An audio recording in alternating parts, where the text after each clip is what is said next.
Сәлем баршаңызға, қалдарыңыз қалай? Сіздермен Назерке. Бүгін сіздерге қыстық салат баклажаннан жасалынатын икра салатының рецебін ұсынамын. Видеоны соңына дейін қараңыздар. Ең алдымен қызып тұрған қазанымызға шамамен 180-200 граммдай сұйық майымызды құйып аламыз. Бір бас пиязымызды чұқа етіп және де ащы бұрышымыздың дәнін алып тастап, бір штук жеткілікті майда етіп турап, екі массаны жақсылап тұрып қорып аламыз. Пиязымыз міндетті түрде сарғаюы керек, сонда салатымыз дәмдірек болады.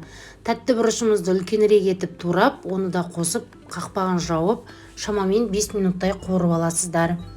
Мінекей. Ендігі кезекте баклажанымызды майда етіп турап, және де сыртын алып тастаңыздар, сонда дәмдірек болып шығады. Сыртымен қоссаңыздар, қышқыл болып қалуы мүмкін. Жақсылап тұрып араластырамыз 5-10 минуттай. Осы кезде баклажанның иісі енді керемет болып шығады. Және де қызанағымызды қосамыз, помидорымызды. Қыздар, бұл жерде қалай турасаңыздар да өз еріктеріңіз, себебі соңында блендермен еземіз.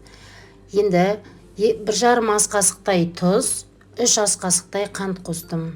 Жақсылап тұрып араластырамыз, және де кішкентай қасықпен 1 қасықтай қара бұрыш қосуды ұмытып кетпеңіздер. Видеоға өкінішке орай түспей қалыпты. Енді шамамен бетін жауып 30 минуттай бұқтырамыз.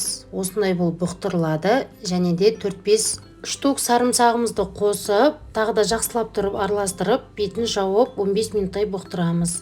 Бұқтырылып болғаннан соң біз блендердің көмегімен жақсылап тұрып езіп аламыз. Осындай болып барлығы езілуі керек, міндетті түрде осы блендер пайдаланыңыздар, осы блендерді.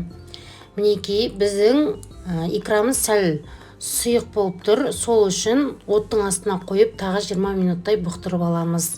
Қақпағын кішкене ғана жабыңыздар. Міне достар, біздің икрамыз дайын болды. Банкаларыңызға құйып сақтасаңыздар болады. Қыста керемет салаттардың бірі болады. Немесе біз семьямызбен 5-6 банка жауып холодильникке салып қоямыз. Осының өзі бізге жеткілікті. Егер сіздерге видео ұнаса, міндетті түрде менің каналыма тіркеліп қойыңыздар, және де қоңыраушаның белгісін басып қойыңыздар. Сіздермен болған Назерке. Келесі кездескенше сау болыңыздар.